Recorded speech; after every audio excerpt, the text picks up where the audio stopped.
Hello everyone and welcome back to our channel, and today we're doing the unboxing of the Witch's Tarot illustrated by Mark Evans. So let's go ahead and dive right into this.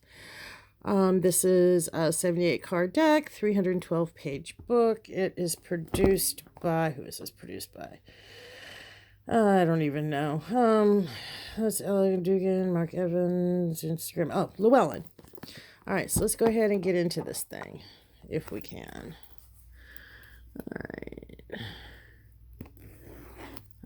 so let's make this kind of quick.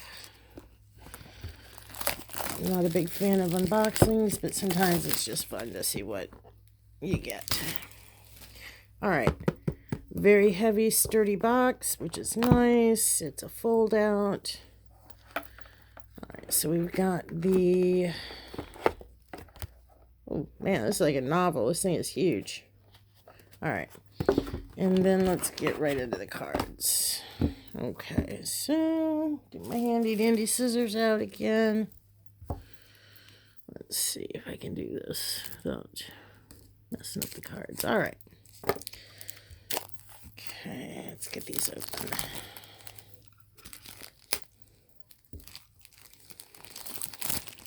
All right, first thing I notice is the back of the cards. We've got, of course, the triple moon, and then we've got the bottom of the galaxy in blue, the top of the galaxy in red, which is going to make reading reversals kind of different and easier. If you're not one that, if you are someone that reads reversals, it's going to be very easy to tell which side is the reverse and which side is the upright. So let's go ahead and take a look at the cards. All right, let's see what we got here. Pretty decent cardstock. Feels fairly sturdy. Looks like a semi-matte finish. All right, so this was an impulse buy, so I'm not even sure what to expect from this deck. Let's see what we got. The Fool.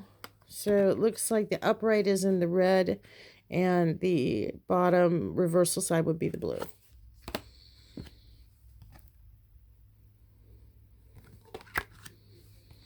Like I said, this was an impulse buy, and I've been kind of eyeing it at work for a while. So I was like, well, you know what? Let me go ahead and pick it up and see what we got. My concern about it, and what I was kind of leery about it, is generally, I wasn't sure if I was going to like the artwork of this deck. But so far, you know what? I'm not minding it at all. Seems very traditional in the imagery. I like this aspect, the sun and the moon, the keys. That's pretty cool. All right, the Lover's card, that's pretty. That's beautiful.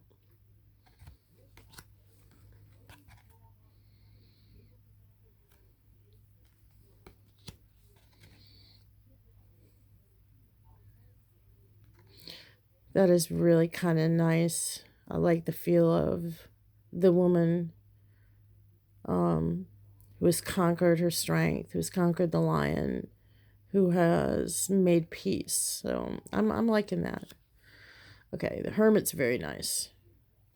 You know what? So far, I'm not really that disappointed in the artwork. I was not thinking I was gonna like it, but I'm kind of feeling it a little bit. Excuse me. All right, got the Crow up here. My favorite little murder bird. The Hanged Man. It's nice. I'm not Wiccan, so, you know, seeing a lot of pentagrams and Wiccan symbology on cards really doesn't do it for me. But with this deck, I don't actually mind that too much. That's pretty. All right, so that's something different. The shadow side. Versus, you know, what the devil would be.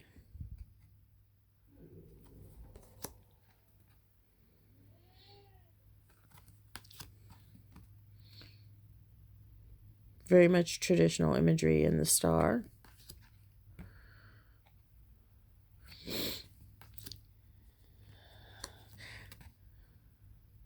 Now for me, I don't know how to say it. For me, when you see images like this of what would be your aka perfect woman, very cartoonish, unrealistic expectation of body types, that doesn't really do it for me. I prefer more realistic versions in the people in my cards, but it's beautifully done. The sunflowers, pretty. Oh, interesting. Karma, that's a change. But I am liking that. I am liking the change. I'm liking what they did with that. The green man with the world. All right, so we're into the Ace of Cups. I'm loving this card because I love Lotus. Or lotuses. Two of Cups. Three of Cups. I'm not sure how I feel about this particular card.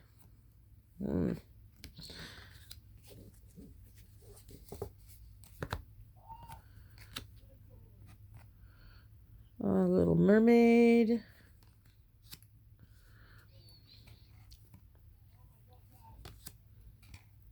Okay, as we're getting into the minor arcana, I'm kind of not feeling the artwork as much as I did with the major.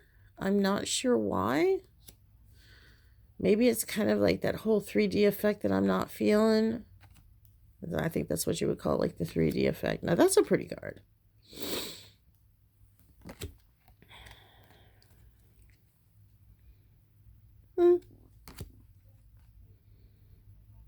It's really, I will say this, the deck is really well done.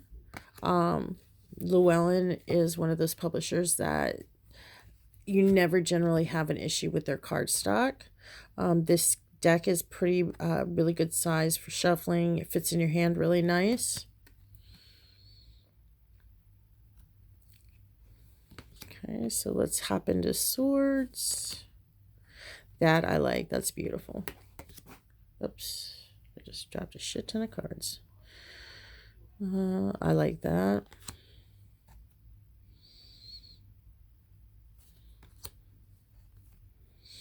Like that dragonfly. I'm not a big fairy person, so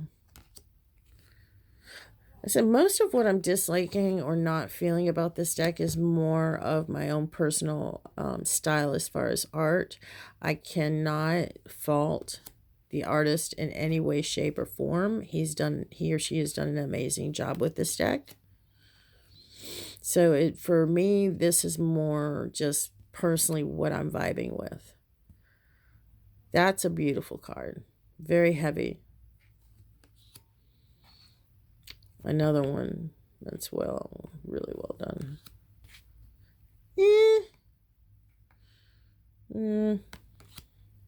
Like I said, most of it's just my own personal preference. But there's probably nothing in this deck that I can really fault at this point. A couple minor changes that vary from like your traditional Rider-Waite, but nothing too outlandish or crazy. Would I use this deck on the regular? Probably.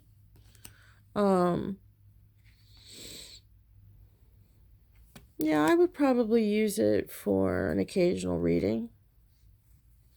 I wouldn't say that it's going to go into my pile of favorites, but you know, hey, everybody's got their own taste and what appeals to them as far as cards go and decks go.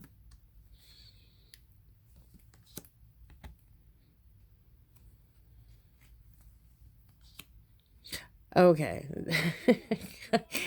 I'm not sure about the expression on this kid's face.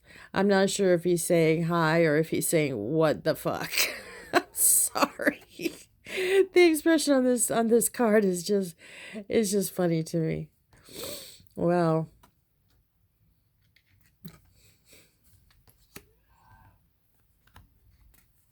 now there's a lot of kitty cat imagery in this deck. The designer of this deck likes cats. So we're into Pentacles. or coins.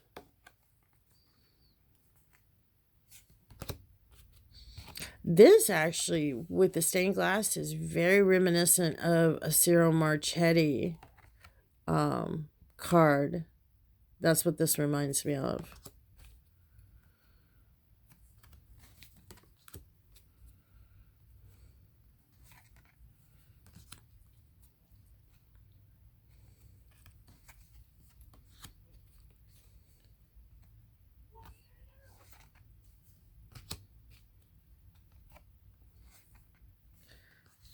So far, yeah, beautiful deck, nice artwork, a little, I don't know, maybe a little not to my taste, but very well done, very, very well done. Like I said, I might use this occasionally. I don't think it would ever be a go-to deck, but it is a cute deck, and it has a nice system as far as the reversal upright position on the back. So if you're into the Wiccan path and this kind of artwork appeals to you, I think you're really going to enjoy this deck. Now we have the Queen. And then the King. And that's the end of that. So again, the upright, the reversal, the triple moon. So let's take a quick look at the guidebook. All right, so again by Llewellyn Dugan. And this thing is huge. Looks like it's got some keywords, deity association, astrological association, and then of course the reverse meaning, a black and white picture of the card. Goes back into really in-depth as far as the meaning of the cards. Excuse me again. Let's see if we've got any spreads in here. Okay, it does look like it tells you how to do a 1-card reading and then a 7-card horseshoe reading. However, it doesn't look like it has any kind of diagram. It looks like it just tells you where to place the cards without actually showing you. Oh, this is kind of neat. There's, looks like some spells using the tarot cards. If you aren't aware, yes, you can use tarot cards for spell work. And it looks like the artist and, excuse me, author has included some of that information in here, which is really neat. So, all right, people. That has been the Witch's Tarot by Llewellyn Dugan. Very much a Wicca-based kind of feel to the deck. I like it. Would I use it as a go-to? Probably not, but it is definitely something that you can add to your collection and that you will enjoy. So, this has been Deja with Twisted Sisters Mojo, and I hope y'all have a great day.